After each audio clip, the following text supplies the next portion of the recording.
Hello students, welcome to Victor education. আমি তোমাদের Somnath sir চলেছি যে আবার একটি গুরুত্বপূর্ণ ক্লাসে, অর্থাৎ তোমাদের যে গ্রুপ ডি এর সিরিজটা চলছিল।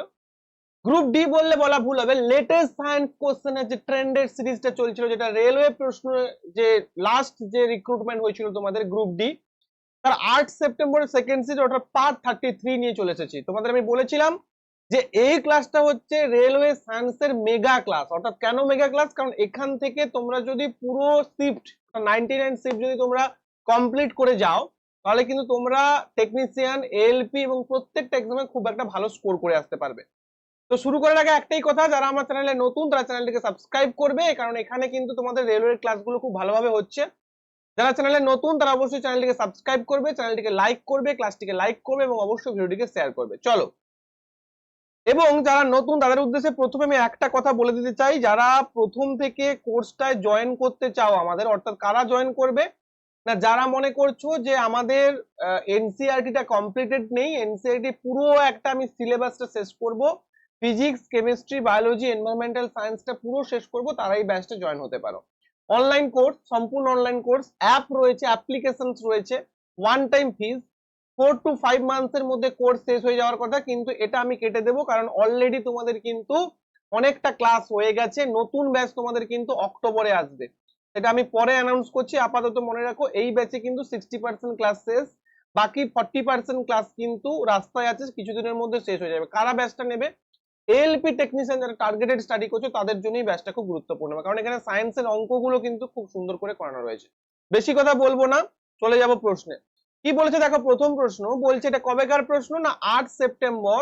8 সেপ্টেম্বর শিফট 12 প্রশ্ন, আরআরবি গ্রুপ ডি 2022। ঠিক আছে, মানে একদম লেটেস্ট প্যাটার্ন অনুযায়ী কিন্তু প্রশ্ন এখানে সাজানো হয়েছে। ঠিক আছে, চলো। বলছে দুটি তার এ এন্ড বি, যদি তোমাদের একটু কোনো অসুবিধা না থাকে আমি পড়ানোর মাঝে মাঝে চা খাবো, কারণ আজকে অনেকগুলো ক্লাস হয়ে গেছে আমার, তাই বাধ্যগত আমাকে খেতে হচ্ছে চাটা। চলো, বলছে দুটি তার এ এবং বি একই পুরুত্বের, কিন্তু দৈর্ঘ্য যথাক্রমে এল অ্যান্ড 5L। অর্থাৎ একই পুরুত্বের মানে কি, তার যে ক্রস সেকশনাল এরিয়া, অর্থাৎ এই যে ক্রস সেকশনাল এরিয়া, সেই ক্রস সেকশনাল এরিয়াটা দুটো তারের ক্ষেত্রে সেম। তাহলে একটা তার মনে করো এ এবং একটা তার বি, একটা তারের দৈর্ঘ্য যদি এল হয়, তাহলে আর একটা তারের দৈর্ঘ্য কত? 5L। অর্থাৎ এই তারটা কিন্তু একটু বেশি লম্বা, কিন্তু তাদের যে পুরুত্বটা সেটা একই, এবং তাদের রোধ দিয়ে দিয়েছে 1.0 ওহম এবং আর একটা হচ্ছে 2.5 ওহম। তাহলে এ এবং বি এর রোধাঙ্কের, বি এর এর রোধাঙ্কের সাথে বি এর রোধাঙ্কের অনুপাত কত হবে? রোধাঙ্কের অনুপাত, ঠিক আছে, রোধের অনুপাত নয়, এটা হচ্ছে রোধাঙ্কের অনুপাত হতো বোধ হয়। এটা প্রশ্নটা একটু গন্ডগোল রয়েছে। দুটি তার এ এবং বি একই পুরুত্বে কিন্তু দৈর্ঘ্য যথাক্রমে এত, হ্যাঁ রোধাঙ্ক হবে, এটা রোধাঙ্কের অনুপাত হবে প্রশ্নটা। ঠিক আছে, একটু ঠিক করে নে। আচ্ছা, আমরা কি জানি? আমরা জানি যে আর equal to S into L by A. আর মানে কি? আর মানে হচ্ছে resistance, is equal to S মানে হচ্ছে রোধাঙ্ক, বা রোধাঙ্ক এরকম রেজিস্টিভিটি বলছি, এল মানে তার দৈর্ঘ্য, তারটার দৈর্ঘ্য ডিভাইডেড বাই তার প্রস্থচ্ছেদ বা এরিয়া, তাই না? এটাকে আর1 করে দিলাম, এটাকে এস1, এটাকে এল1 বা এল শুধু এল থাকলো, আর এটাকে আমি এটা তো সমান বাদ দাও, তাহলে আর একটা আর2 করছি, আর2 ইকুয়াল টু এস2। এলটা কত হয়ে যাবে এখানে? 5L হয়ে যাবে ডিভাইডেড বাই এ, এটা তো সমান, তাই না? এবার দেখো কি হবে। এবার আমি করতে পারি, দেখো আর1 এর মান এখানে বসিয়ে এস1টা বের করে নাও। এটাকে আমি কি করতে পারি? এটাকে আমি এটা করতে পারি যে এস1 তাহলে কি হয়ে যাবে? S one equal to R one into A divided by L. তাহলে আর1 এর মান কত ভাই? আর1 এর মান কত? আর1 এর মান হচ্ছে 1 ওহম, তার মানে আমি লিখে দিতে পারি এ বাই এল। ঠিক আছে, এস2 কত লিখতে পারি? এস2 ইকুয়াল টু এ ইন্টু আর2 ডিভাইডেড বাই কত হয়ে যাবে? ডিভাইডেড বাই হচ্ছে 5L, তাই তো? এ আর2 ডিভাইডেড 5L। এবার আর2 এর মান কত? আর2 এর মান 2.5, তাহলে 2.5 ইন্টু এ ডিভাইডেড বাই 5। তুমি এটা কেটে দাও, 5 5 25, ওটা 0.5, 0.5 অ্যাম্পিয়ার, মানে 0.5 এ অ্যাম্পিয়ার, সরি 0.5 এ। তাহলে দেখো এখানে কিন্তু এলটা কাটেনি এখনো, 0.5 এ। তাহলে এবার তুমি করো আর1 ডিভাইডেড বাই আর2। কেন না, আর1টা হচ্ছে অ্যাকচুয়ালি এ যে তারটা, তার রেজিস্ট্যান্স, আর আর2 হচ্ছে এটা রেজিস্ট্যান্স। আর1 বাই আর2 না, এটাকে তুমি করে দাও এস1 বাই এস2। এস1 বাই এস2 করবে, কারণ এখানে তো রোধাঙ্কের অনুপাত চেয়েছে। এস1 বাই এস2 করলে কত হবে? এস1 বাই এস2 করলে দেখো এটা এ বাই এল বেরিয়েছে, A by L divided by 0.5 into A divided by L. অর্থাৎ এটাকে আমি যদি করে দিই direct L by 0.5 into A, হয়েছে? এবার ভালো করে দেখো, আমি যদি এল এল কেটে দিই, এ এ কেটে দিই, তাহলে কি হচ্ছে 1/0.5, 1/0.5 কে আমরা লিখতে পারি যে 10 বাই হচ্ছে 5, 5 2 10, অর্থাৎ 2:1, অর্থাৎ সঠিক অ্যান্সার হয়ে যাচ্ছে 2। বোঝা গেছে তোমাদের? ক্লিয়ার হয়েছে কি প্রত্যেকের বিষয়টা কি একটু ক্লিয়ার হলো নাকি ক্লিয়ার হলো না? আমাকে সেইটা একটু জানাতে হবে যে ক্লিয়ার হয়েছে কিনা। দেখো প্রথমে আমি কি করেছি, আর ওয়ান ইকুয়াল টু কি S L by A, S1 L/A, এখানে রোধাঙ্কের অনুপাত চেয়েছে। রোধাঙ্ক কত? S1 একটা রোধাঙ্ক, S2 একটা রোধাঙ্ক, দুটো তারা আলাদা আলাদা রোধাঙ্ক। কারণ আলাদা আলাদা যেহেতু আলাদা আলাদা কি দিয়ে তৈরি, আলাদা আলাদা ম্যাটেরিয়াল তৈরি। এখানে কিন্তু বলেনি যে একই ম্যাটেরিয়াল দিয়ে তৈরি, আলাদা আলাদা ম্যাটেরিয়াল মানে আলাদা আলাদা রেজিস্টিভিটি হবে, আলাদা আলাদা রোধাঙ্ক হবে, ঠিক আছে? তাহলে S1/S2 কি করবে তুমি, এখানে আমি পেয়েছি R1 A/L, আর এখানে S2 ইকুয়াল টু পেয়েছি AR2/5L দিয়ে আমি এখানে কি করেছি, মানগুলো পুট করে দিয়েছি। পুট করে এখানে তুমি যখন করবে দেখবে 2 অ্যান্সার আছে, ঠিক আছে? যাদের যদি কোনো সমস্যা থাকে আমাকে কমেন্ট বক্সে প্রত্যেকে জানাবে যে স্যার এই জায়গাটা আমার সমস্যা হচ্ছে বা বুঝতে পারছি না। ক্লাসটিকে ভালো লাগলে একটা লাইক করবে। নেক্সট প্রশ্ন, CnH2n+2 সহ 5টি কার্বন পরমাণু সমন্বিত যে যৌগ। আচ্ছা আমি তোমাদের তিনটে জেনারেল ফর্মুলা বলেছিলাম, একটা হচ্ছে CnH2n+2, একটা হচ্ছে CnH2n, আর একটা হচ্ছে CnH2n-2। এটা কি? এটা হচ্ছে অ্যালকেন, এটা হচ্ছে অ্যালকেন, এটা হচ্ছে অ্যালকিন, এটা হচ্ছে অ্যালকিন, আর এটা হচ্ছে কি অ্যালকাইন। তাহলে অ্যালকেন, অ্যালকিন এবং অ্যালকাইন, ঠিক আছে? তাহলে এখানে কি হয়ে যাবে, এখানে কিন্তু যেটা হয়ে যাবে সেটা হচ্ছে মনে রাখতে হবে তোমাদের, CnH2n+2 5টা কার্বন, 5টা কার্বন থাকবে মানে কি, 5টা কার্বন থাকবে মানে এটা হয়ে যাবে পেন্ট। আর যেহেতু CnH2n+2 এটা একটা অ্যালকেন, তাই এখানে সঠিক উত্তর হয়ে যাবে পেন্টেন। কি হয়ে যাবে? পেন্টেন, ঠিক আছে? আর যদি অ্যালকিন হতো, অ্যালকিন হতো, পেন্টিন হতো, আর যদি অ্যালকাইন হতো পেন্টাইন হতো। এগুলো মনে রাখবে, পেন্টেন হয়ে যাবে সঠিক উত্তর। নেক্সট প্রশ্ন, আপনার কাছে দুটি সলিউশন আছে, একটা সলিউশন হচ্ছে সলিউশন এ, আর একটা সলিউশন হচ্ছে সলিউশন বি। তাহলে তোমার কাছে দুটো সলিউশন রয়েছে, কি কি না, একটা হচ্ছে সলিউশন এ আর একটা হচ্ছে সলিউশন বি। এই দুটো সলিউশন তোমার কাছে রয়েছে, সলিউশন এ এবং সলিউশন বি। সলিউশন এ এর পিএইচ কত? 6 এবং সলিউশন বি এর পিএইচ কত? 9। খুব ভালো কথা। তাহলে এটা তো খুব সহজ প্রশ্ন হয়ে গেল আমাদের জন্য। এই তথ্যের উপর ভিত্তি করে সঠিক উত্তর নির্বাচন করতে বলছে তোমাকে। তাহলে আমি যদি বলি যে আমাদের পিএইচ যে স্কেলটা, সেই পিএইচ স্কেলটা কত থেকে কত পর্যন্ত, না পিএইচ স্কেলটা হচ্ছে 0 থেকে আমাদের 14 পর্যন্ত, বা 0 থেকে 14 পর্যন্ত পিএইচ স্কেলটা। তাহলে 0 থেকে 14 পর্যন্ত যদি আমাদের পিএইচ স্কেল হয়, এখানে যদি 7 থাকে, আমরা 7 এর নিচে আছে মানে, 7 এর থেকে ছোট মানে আমরা কি বলবো, সেটা হচ্ছে অ্যাসিডিক। তার মানে দেখো এ সলিউশনটা অ্যাসিডিক হবে, এ হচ্ছে অ্যাসিডিক, বি হচ্ছে বেসিক, পিএইচ 9, অর্থাৎ 7 এর উপরে আছে মানে বেসিক, আর 7 এর নিচে আছে মানে অ্যাসিডিক। বিদ্যুৎ প্রবাহের বিরোধিতা করার জন্য পরিবাহীর প্রবণতা। দেখো একটা পরিবাহীর মধ্য দিয়ে বিদ্যুৎ যাচ্ছে, একটা পরিবাহীর মধ্য দিয়ে কি যায়? বিদ্যুৎ যায় বা কারেন্ট প্রবাহিত হয়। সেই কারেন্ট প্রবাহকে বাধা কে দেয়? না সেই কারেন্ট প্রবাহকে বাধা দেয় যে জিনিসটা, তার নাম হচ্ছে রেজিস্ট্যান্স বা বাধা। তাহলে রেজিস্ট্যান্স কি করে? একটা যে পরিবাহী রয়েছে সেই পরিবাহীর মধ্য দিয়ে যে কারেন্ট যাচ্ছে, সেই কারেন্টটাই কি করে? সেই কারেন্টটাই কিন্তু বাধা দেয়, তার নাম হচ্ছে রেজিস্ট্যান্স। 5 নম্বর প্রশ্ন, জনসংখ্যা বৃদ্ধি নিয়ন্ত্রণে জন্ম নিয়ন্ত্রণ কর্মসূচির সাফল্যের হার নির্ধারণে নিম্নলিখিত বিষয়গুলির মধ্যে কোনটি সবচেয়ে গুরুত্বপূর্ণ? ভাস্কেটেমি, গর্ভনিরোধক ব্যবহার, মানুষ দ্বারা গর্ভনিরোধক পদ্ধতি গ্রহণ। দেখো আমি এখানটা যে প্রশ্নটা বলেছে, আগে সেই প্রশ্নটা সঠিকভাবে তোমাকে বুঝতে হবে, তারপরে তুমি তার উত্তর করতে পারবে। প্রশ্নটা বলেছে জনসংখ্যা বৃদ্ধি নিয়ন্ত্রণে জন্ম নিয়ন্ত্রণ কর্মসূচির সাফল্যের হার। জন্ম নিয়ন্ত্রণ যে কর্মসূচিটা, সেই কর্মসূচিটা কখন সাফল্য পাবে?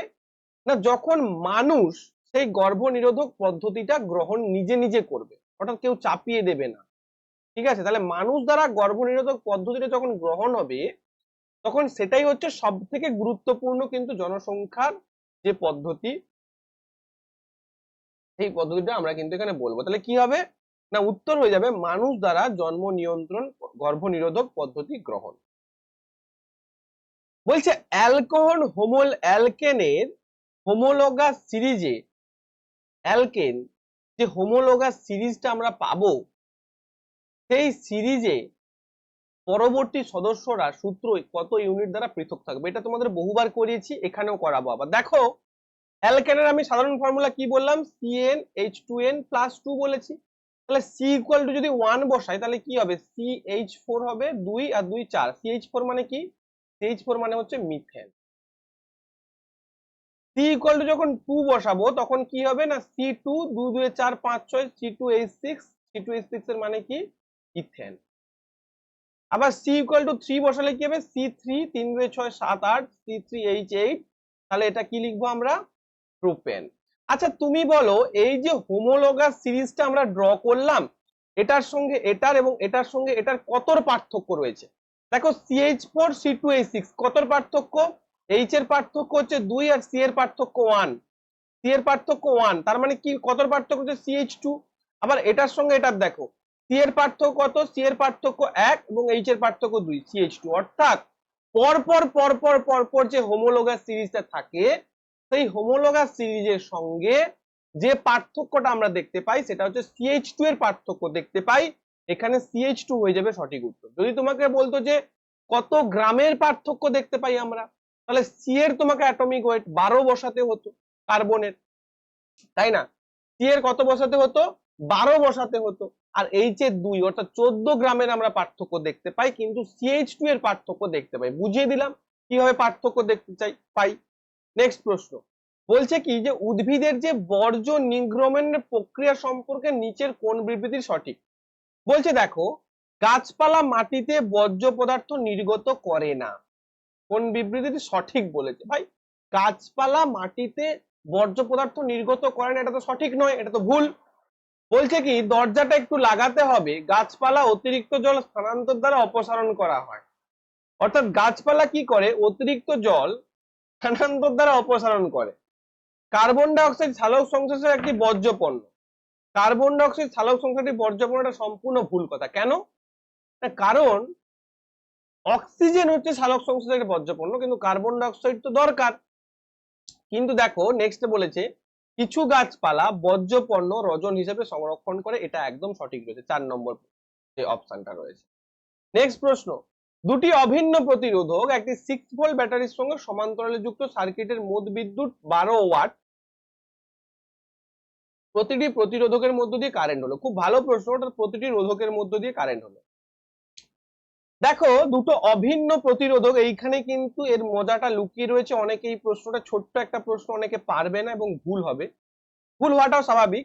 এই যে এটাও আর এটাও আর, অর্থাৎ যে কারেন্টটা এখানে যাবে সেই কারেন্টটা ইকুয়ালি ডিভাইডেড হয়ে এদিক দিয়ে যাবে। ভালো করে বোঝো সমান্তরাল সমবায়ে যে রেজিস্ট্যান্স গুলো কানেক্টেড থাকে সেই রেজিস্ট্যান্স গুলোর ভোল্টেজটা সেম হয়, বাট তাদের মধ্য দিয়ে যে কারেন্টটা যায় সেই কারেন্টটা ডিফারেন্ট হয়, এটুকু তোমাদের কাছে ক্লিয়ার আছে। তাহলে এখান দিয়ে যে আইটা যাবে সেই আইটা বিভক্ত এখানে I1 যাবে, এখানে I2 যাবে। এবার এই যে I1 I2 দুটো আলাদা আলাদা I1 I2 দুটো উপাংশ মানে দুটো কারেন্ট যাবে, সেটা কিসের উপর ভিত্তি করে যাবে, সেটা এই যে রেজিস্ট্যান্সটা এখানে উপস্থিত এর উপর ভিত্তি করে যাবে। এবার যেহেতু দুটো রেজিস্ট্যান্স বলেছে অভিন্ন, অর্থাৎ দুটো রেজিস্ট্যান্স সেম, প্রতিরোধক মানে তোমরা রোধকই বলবে, ঠিক আছে। দুটো রেজিস্ট্যান্স যেহেতু সেম, তাহলে আমরা কি বলতে পারি, আমরা বলতে পারি যে কারেন্টটা এখানে উৎপন্ন হবে সেটা দুটোতে ইকুয়াল পার্টে যাবে। তাহলে এখানে কারেন্ট কত উৎপন্ন হবে দেখো, এখানে 12 ওয়াট দিয়েছে সার্কিটের মোট বিদ্যুৎ, অর্থাৎ পাওয়ার দিয়েছে P ইকুয়াল টু আমরা কি জানি V ইন্টু I, তাহলে I ইকুয়াল টু কি হয়ে যাবে P বাই V, P কত 12, V কত V হচ্ছে 6, তার মানে 6 2 এ 12, তার মানে I ইকুয়াল টু কত হচ্ছে 2।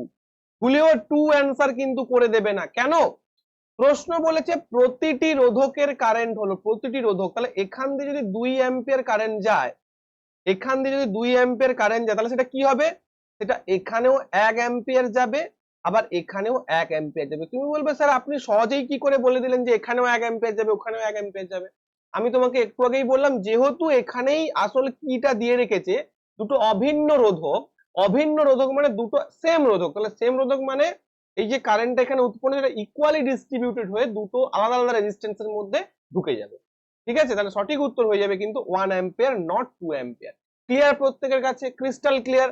নেক্সট প্রশ্ন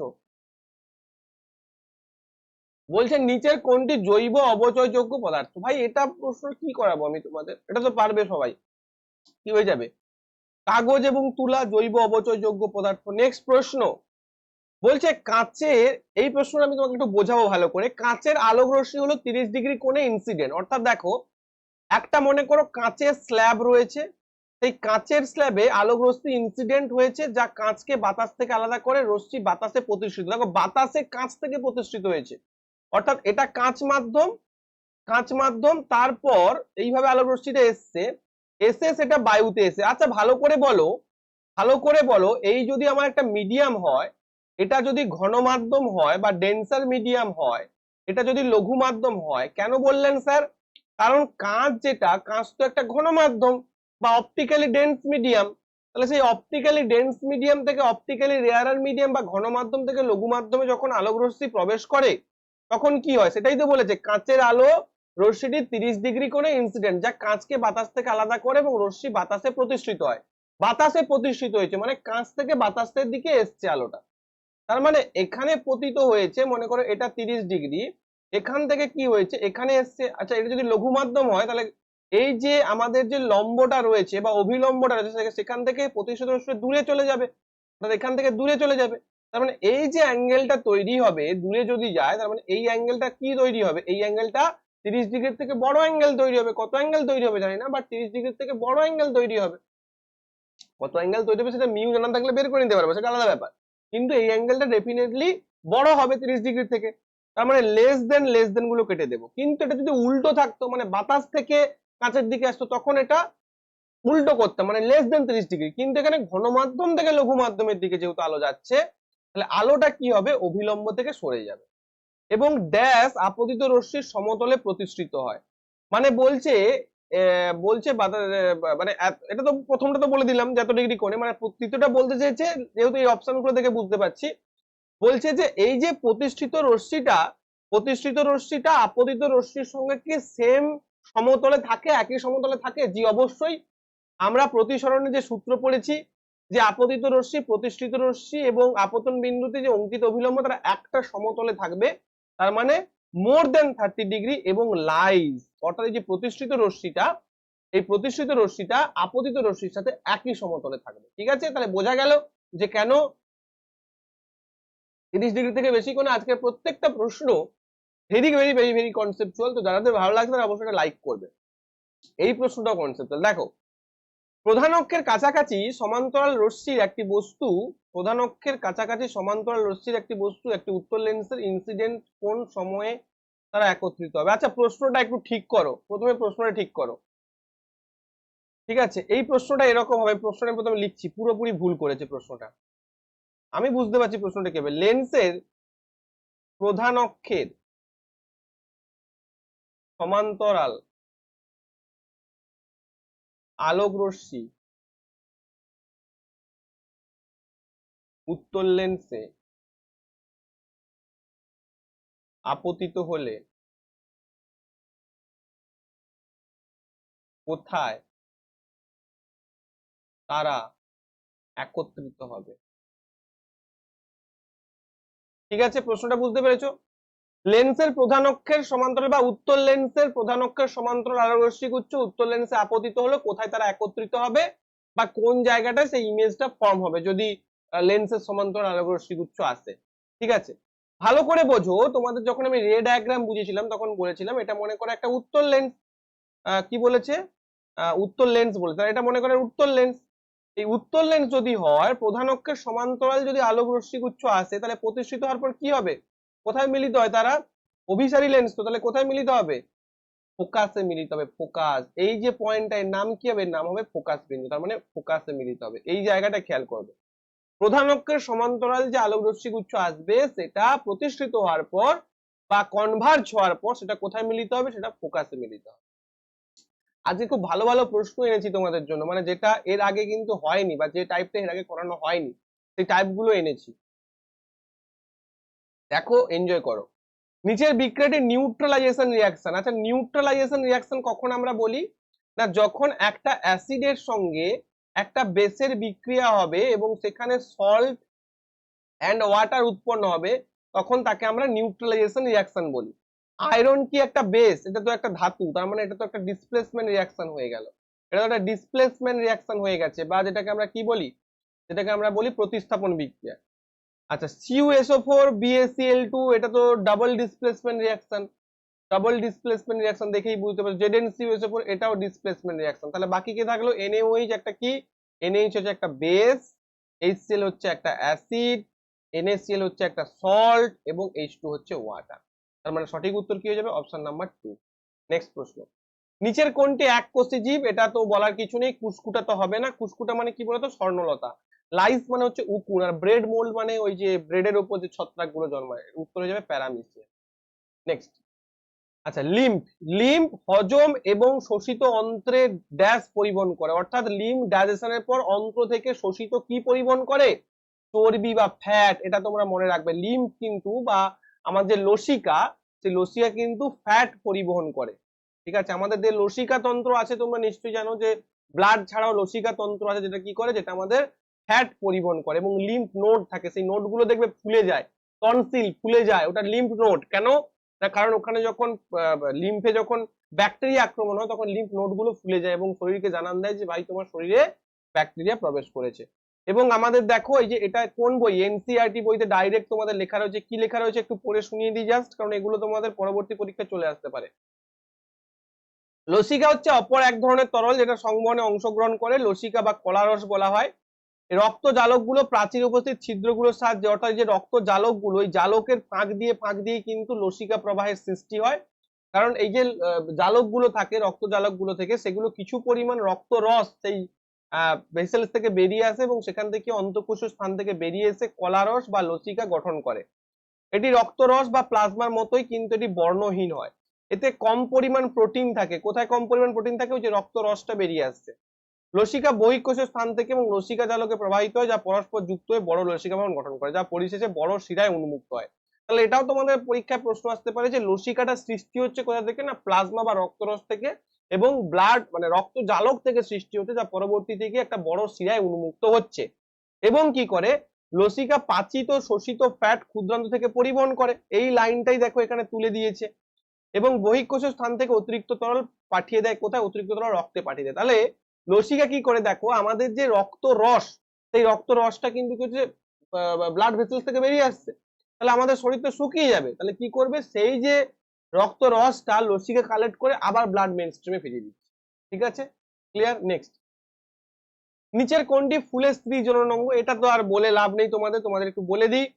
তোমরা তোমাদের বারবার বলি সবসময় ইংলিশ টার্ম গুলো এই ক্ষেত্রে মনে রাখবে। দেখো অ্যান্থার, অ্যান্থার মানে কি, অ্যান্থার মানে হচ্ছে পুরুষের যে একদম ডোগাটা, মানে পুরুষ পুংস্তবকের যে ডোগাটা, সেটা ফিলামেন্ট মানে এর যে পুংদণ্ড যেটাকে বলছি। পেটালস মানে হচ্ছে পুষ্প, যেটা কি বলে দলমন্ডল যেটা, সেটা হচ্ছে পেটাল। সেপালস মানে বৃতিটাকে, মানে এই অংশটাকে বলছে। বাংলা নামগুলো আমার ঠিক খেয়াল নেই। স্টেমেন মানে হচ্ছে পুরুষতন্ত্রে, মানে পুংতন্ত্র যেটা পুংগর্ভকেশর চক্র। আর পিস্টিল হচ্ছে স্ত্রী গর্ভকেশর চক্র, যেটা গর্ভদণ্ড হচ্ছে স্টাইল, ওপর গর্ভমুণ্ড হচ্ছে স্টিগমা, আর এখানে রয়েছে ওভারি। এই টোটালটাকে নিয়ে পিস্টিল। তো পিস্টিলের কোনো একটা পার্টও তোমাদের দিয়ে দিতে পারে, তো সেই জন্য এখানে সঠিক উত্তর হচ্ছে পিস্টিল, এটা মনে রাখবে। নেক্সট, 16 নম্বর প্রশ্ন বলছে কি, দেখো যখন চুনা পাথরের টুকরা ডাইলুট এসিডের সাথে বিক্রিয়া করে, তাহলে দেখো চুনা পাথরের সংকেত কি, CaCO3। CaCO3 যখন HCl এর সঙ্গে বিক্রিয়া করবে তখন কি হবে, এটা তোমাদের আমি লাইভ ক্লাসেও করেছিলাম। তোমরা প্রত্যেকে জানো আমার লাইভ ক্লাস কিন্তু কবে হয়, সপ্তাহে একটা করে দুটো করে আমি লাইভ ক্লাস করাই। একটা হচ্ছে স্যাটারডে লাইভ ক্লাস করাই, স্যাটারডে 9:30 PM, আর একটা হচ্ছে সানডে, সানডে 9:30 PM। এই দুটো আমার কিন্তু লাইভ ক্লাস হয়।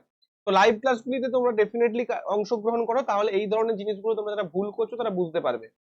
CaCO3 মানে কি, ক্যালসিয়াম একটা কি ধাতু, ধাতুর কার্বনেট, ধাতুর কার্বনেটের সঙ্গে অ্যাসিড বিক্রিয়া করলে কি হয়, কার্বন ডাইঅক্সাইড উৎপন্ন হয়। তাহলে যে গ্যাসটা এখানে উৎপন্ন হবে ডেফিনেটলি কার্বন ডাইঅক্সাইড, তাহলে প্রত্যেকটা অপশনেই কার্বন ডাইঅক্সাইড রয়েছে। এক্স এক্স যখন এক্স চুনে জলের মধ্যে দিয়ে যায় তখন এটি সাদা অর্ধক্ষেপ ওয়াই তৈরি করে। ঠিক আছে, সাদা অর্ধক্ষেপ ওয়াই তৈরি করে। আচ্ছা, ডাইলুট সঙ্গে বিক্রিয়া করে একটি গ্যাস এক্স উৎপন্ন, মানে এক্সটা এই তো যখন এক্স চুনের জলের মধ্য দিয়ে যায় অতিরিক্ত, কি বলছে, যখন এক্স চুনের জলের মধ্যে তখন সাদা অর্ধক্ষেপ ওয়াই তৈরি করে। এক্স গ্যাসের অতিরিক্ত উত্তীর্ণ হলে সাদা অবক্ষেপ দ্রবীভূত হয়ে একটি দ্রবণে যৌগ করে তৈরি করে। দেখো ভালো করে বোঝো, এই CO2টা যখন আবার তুমি CaOH2 এর মধ্য দিয়ে চালনা করবে না, ঘোলাটে হওয়ার পর এখানে আবার COCO3 উৎপন্ন হবে। ফের যখন আরো ঘোলাটে উৎপন্ন হবে তখন একটা সাদা অবক্ষেপ উৎপন্ন হবে, সেটা হচ্ছে CaHCO3 2। অর্থাৎ 3 নম্বর অপশনটা হচ্ছে আমার কারেক্ট অপশন। নেক্সট, কিভাবে সালোক সংশ্লেষের পণ্যগুলি মানে কি, মানে খাওয়ার গুলি, সেটা কার মধ্যে দিয়ে যাবে, ফ্লোয়েমের মধ্যে দিয়ে যাবে। এটা তো ভেরি ইজি প্রশ্ন। নেক্সট, এই প্রশ্নটা হচ্ছে খুব ভালো প্রশ্ন, যেরকম করাবো দেখবে এই প্রশ্নটা খুব গুরুত্বপূর্ণ প্রশ্ন, খুব ভালো প্রশ্ন। এটা সচরাচর তোমরা কিন্তু দেখতে পাবে না, এবং এটা কিন্তু পারাটাও তোমাদের কাছে একটা মুশকিলের ব্যাপার। আমি এই শিফট গুলো তোমাদের একটু তাড়াতাড়ি করাচ্ছি, কেন না, যেহেতু তোমরা অনেক পুরনো ছাত্র। এটা 33 চলছে, মানে 33 চলছে, মানে আমার যে লাইভ ক্লাস গুলো হয় সেখানেও কিছু কিছু পার্ট আমি করিয়ে দিই। মানে ধরে নাও এখন 50টা পার্ট হয়ে গেছে, বাকি 50টা বাকি তোমাদের এলপি এর আগে হয়ে যাবে। 20 সেন্টিমিটার ফোকাস দৈর্ঘ্যের একটি অপসারিত আয়না। দেখো এইখানে কিন্তু অনেক যন্ত্র লুকিয়ে আছে। প্রথমে বলি যে অপসারিত আয়না মানে কি, অপসারী আয়না মানে কোন আয়না, অপসারী আয়না মানে হচ্ছে কনভেক্স মিরার। কেন কনভেক্স মিরার, দেখো এই যে মিরারটা, প্রথমে আগে এটা বুঝে নাও। এই যে মিরারটা এটা কি করে না, এর দিকে যে আলোক রশ্মি গুলো আছে সেগুলোকে কি করে না দূরে ঠেলে দেয়। তাহলে যখন আলোক রশ্মি গুলোকে দূরে ঠেলে দেয়, তাহলে এটাকে আমরা কি বলবো, অপসারী আয়না বলবো। দেখো 20 সেন্টিমিটার ফোকাস দৈর্ঘ্য, তার মানে এফ ইকুয়াল টু আমরা বলতে পারি প্লাস 20 সেন্টিমিটার। আমাকে ইউ বের করতে হবে, কিন্তু আর তো কিছু ইনফরমেশন দেওয়া নেই, তাহলে আমি কি করে ইউ বের করবো স্যার? প্রবলেমেটিক প্রশ্ন। লুকিয়ে রয়েছে কোথায়, দেখো বস্তুর আকারের 1/3 চিত্র তৈরি করে, তার মানে magnification M equal to 1/3। 1/3 equal to কি লিখতে পারি, minus of V by U. ঠিক আছে, তাহলে আমি এখানে ভি ইকুয়াল টু কি লিখতে পারি, ভি ইকুয়াল টু দেখো মাইনাস অফ ইউ বাই 3, এটা লিখতে পারি। এইবার খেলা হবে সিরিজ, এইবার খেলা হবে। দেখো কিভাবে হচ্ছে খেলা, খুব সুন্দর একটা প্রশ্ন। যদি ক্লাসটিকে ভালো লেগে থাকে একটা শুধু লাইক করে দাও, এরকম প্রশ্ন তোমাদের কাছে করানোর জন্য। দেখো এইবার আমি কি করব, 1/v প্লাস, আচ্ছা এটা কি বলেছে, অপসারিত আয়না, হ্যাঁ ঠিক আছে, 1/v plus 1/u is equal two 1/f। আয়না নাকি লেন্স, এটা বারবার চেক করে নেবো, কারণ ভুল হয়ে যায় অনেক সময়। 1/v এর বদলে দেখো মাইনাস অফ ইউ বাই 3, উল্টে যাবে, কি হয়ে যাবে, 3/u হয়ে যাবে, minus of 3/u plus 1/u is equal two 1/20। এটাকে আমি কত লিখতে পারি, দেখো ইউ কমন নিলাম, তাহলে -3 প্লাস 1 অর্থাৎ -2 ইজ ইকুয়াল টু 1/20। তাহলে কি হয়ে গেল, দেখো -3 প্লাস 1 মানে -2, অর্থাৎ ইউ ইকুয়াল টু 20 দিয়ে -40, তাহলে -40 -40 হয়ে যাবে তোমার সঠিক উত্তর, ইউ ইকুয়াল টু -40। খুব ভালো একটা প্রশ্ন। এরকম প্রশ্ন যদি ভালো লেগে থাকে তাহলে কমেন্ট বক্সে জানিও যে নতুন কিছু শিখলে কিনা। যারা পেরেছো তারা জানাবে যে স্যার আমি এটা পেরেছি, আর যারা পারোনি আমাকে কমেন্ট করে জানাবে যে স্যার আমি নতুন কিছু শিখলাম। ভালো লাগবে, আর নতুন প্রশ্ন নিয়ে আসবো তোমাদের জন্য। তাহলে অপশন নাম্বার 1 হয়ে যাবে তোমাদের সঠিক উত্তর। আশা করি তোমরা বুঝতে পেরেছো, এই জায়গাতেই কিন্তু ট্রিকটা লুকিয়েছিল, এই জায়গাতেই ট্রিকটা লুকিয়েছিল। নেক্সট প্রশ্ন, আধুনিক পড়াশোনাতে যথাক্রমে কয়টা গ্রুপ, 18টা গ্রুপ এবং 7টা পিরিয়ড তোমার কিন্তু রয়েছে। এটা সহজ প্রশ্ন। ডিসি জেনারেটর কিসের উপর ভিত্তি করে করে, ইলেকট্রোম্যাগনেটিক ইন্ডাকশনের উপর ভিত্তি করে করবে। এটা তো বলার কিছু নেই, ডিসি জেনারেটর হোক বা এসি জেনারেটর হোক, সেখানে কি উৎপন্ন হবে, সেখানে হচ্ছে ইন্ডাকশন উৎপন্ন হবে, অর্থাৎ কারেন্ট ইনডিউসড হবে, কারেন্ট উৎপন্ন হবে। নেক্সট প্রশ্ন, বার চুম্বকের চৌম্বক ক্ষেত্র সম্পর্কে নিম্নলিখিত বিবৃতিগুলো বিবেচনা করুন। বার চৌম্বকের ভেতরে কোনো ক্ষেত্র নেই, এটা তো ভুল কথা। বার চৌম্বকের ভেতরে কি কোনো ক্ষেত্র মানে চৌম্বক ক্ষেত্র থাকে না, ডেফিনেটলি থাকে, কিন্তু তার মানে এটা ভুল রয়েছে। বার চুম্বকের ভেতরের ফিল্ড লাইন গুলি, অর্থাৎ যে ম্যাগনেটিক ফিল্ড লাইন উত্তর মেরু থেকে দক্ষিণ মেরুতে, এটা ভুল বলেছে। মনে রাখবে ভেতরে কি হয়, এটা যদি নর্থ থেকে সাউথ হয়, সাউথ থেকে নর্থের দিকে যায়। আর বাইরের দিকে কি হয় না, বাইরের দিকে কিন্তু নর্থ থেকে সাউথের দিকে যায়। ঠিক আছে, ভেতরে সাউথ থেকে নর্থ, বাইরে নর্থ থেকে সাউথ, এটাও ভুল রয়েছে, অর্থাৎ দুটো কিন্তু ভুল রয়েছে, না তো এ না তো বি। নেক্সট, একটি বস্তুকে 16 সেন্টিমিটার ফোকাস দৈর্ঘ্যের উত্তর লেন্সের প্রধান অক্ষের উপর 8 সেন্টিমিটার দূরত্বে স্থাপন করা হয়। এর যে তৈরি করা যে চিত্র সেটা কত হবে। একটা তোমাদের হোমওয়ার্ক আমি প্রত্যেকটা ক্লাসে দিই, তো এটা তোমাদের হোমওয়ার্ক থাকবে। প্রত্যেকে অনেকেই কিন্তু হোমওয়ার্ক করে পাঠাচ্ছ, আমি দেখতে পাচ্ছি, ভেরি ভেরি গুড। অনেকে নিয়মিত হোমওয়ার্ক করো, তাদের প্রতি আমার কংগ্রাচুলেশন থাকলো।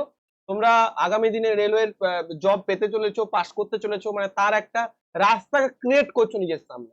আর যারা শুধুমাত্র হোমওয়ার্ক গুলো করছো না, দেখে যাচ্ছ বা টাচ করে বেরিয়ে যাচ্ছ, মনে রাখবে এই যে কাট অফটা না, এটাও কিন্তু এরকম টাচ করে বেরিয়ে যাওয়ার মতো। কাট অফ মনে করো মানে তোমাদের যে টেকনিশিয়ানে মনে করো উঠেছে 85, তোমার কাট অফ বেরিয়ে গেল 79.9। এই যে টাচ করে বেরিয়ে যাওয়া, সেটা কিন্তু এখানেও টাচ করে বেরিয়ে যাবে। তো সেই জন্য বলছি ভালো করে প্রস্তুতি নাও। এটা হোমওয়ার্ক থাকবে, কমেন্ট করে প্রত্যেকে জানাবে। তো এই ছিল আজকের ক্লাস, আশা করি প্রত্যেকের ভালো লেগেছে। তো যদি ভালো লেগে থাকে অবশ্যই বলবো চ্যানেলটাকে লাইক করতে, ক্লাসটিকে লাইক করতে, কমেন্ট করে জানাতে কেমন লাগলো এবং অবশ্যই সাবস্ক্রাইব করতে। এবং তোমরা কি চাও যে এই সিরিজটা আমি কন্টিনিউ করি? কারণ আমি ভাবছিলাম যে 99 শিফটটা বোধহয় আর তোমাদের দরকার নেই। তাহলে অবশ্যই তোমরা জানাবে যে 99 শিফটটা তোমাদের এখনো দরকার রয়েছে কিনা। যারা ভাবছো যে এই সমস্ত প্রশ্ন তো স্যার পারছি না, তাহলে কি করব? আমি তোমাদের বলবো যে ভাই যদি তুমি না পেরে থাকো, একটাই কথা তোমাকে রেকমেন্ড করব, আমার এই ব্যাচটা মাত্র 999 টাকা প্রাইস রয়েছে। এই ব্যাচটা ভর্তি হওয়ার জন্য এই নাম্বারে কন্ট্যাক্ট করে নেবে। ভর্তি হবে কিভাবে একটু বলে দিই। 8621816433 এই যে নাম্বারটা না, এই নাম্বারে আমার ফোন পে এবং জিপে অপশনস রয়েছে। এই নাম্বারে তুমি পেমেন্ট করবে ডাইরেক্ট, নাম্বারটা সেভ করে নেবে সোমনাথ স্যার বলে। পেমেন্ট করার পর পেমেন্টের স্ক্রিনশট, তোমার নাম, তোমার অ্যাড্রেস, এটা আমাকে এই নাম্বারেই হোয়াটসঅ্যাপ রয়েছে, হোয়াটসঅ্যাপ করে দেবে। তারপর তোমার নামে আইডি ক্রিয়েট করে তোমাকে অ্যাপ এবং আইডি ডিটেলস পাঠিয়ে দেবো, তুমি জয়েন হতে পারবে। কারোর কোনো কোয়ারি থাকলেও এই নাম্বারে ফোন করে নিতে পারো, ঠিক আছে? এবং আমি এটুকু বলতে পারি আমার পেইড ব্যাচ নিয়ে কিন্তু এখনো পর্যন্ত 100% স্যাটিসফ্যাকশন রয়েছে।